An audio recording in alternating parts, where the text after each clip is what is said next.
So, studying the Bible, studying Scripture, where is the studying should be happening for the most part? Should be happening at home or at church, synagogue, wherever.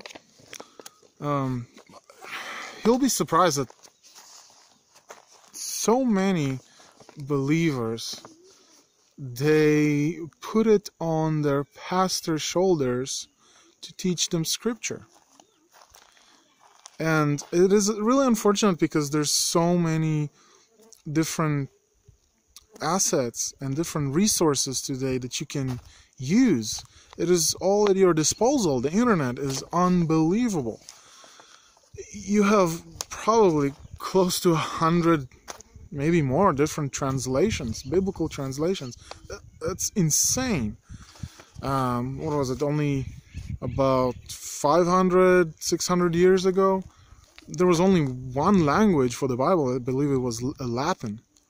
And only the privileged could read the Bible. So back then, yes, the only way you could learn Scripture was from a pastor, from back what it was Catholic teachers, in a church that you would go to.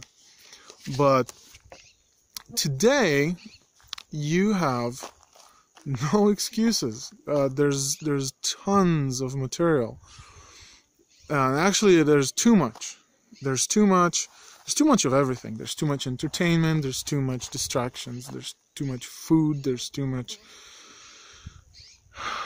technology. There's just too much of everything. Even too many. I think there's too many translations. There's really no reason to have so many translations.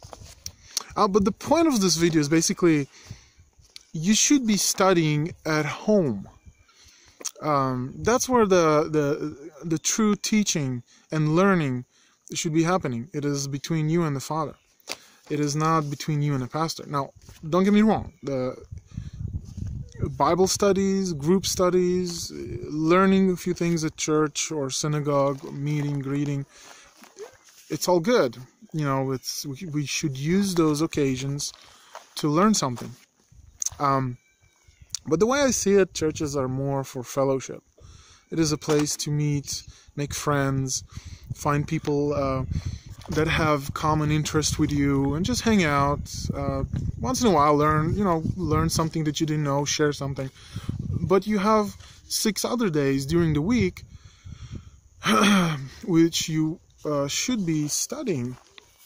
And that's where the majority of studying should be happening, at home.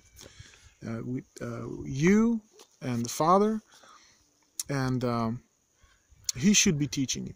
That is why the biblical translations don't really matter that much. You can read the NLT, the NIV, the King James, the New King James, and it really doesn't matter. And here's what I mean. Sure, some translations are better than the others. Some are more accurate, some are less, some are flat out terrible. But if you have the Father that's guiding you and teaching you, inconsistencies and errors will just stick out like a sore thumb. It really will. And because it is the Father in you that is teaching you. And it's very different than to just study it word by word and without having the guidance of the creator of that word. So yeah, I would encourage anyone to study on their own. That's how I studied the Bible for years. And I think part of the reason why I have my unique perspective of things is because I'm not as indoctrinated. Because I studied the Bible for the most part on my own. I started in a Christian church, like most people do. But I kept studying. I kept reading on my own, and I kept praying and discovering things that were inconsistent with what we're being taught. And eventually that's what led me to the Ten Commandments, and that we need to keep them, and the Torah, which is the Ten Commandments and beyond.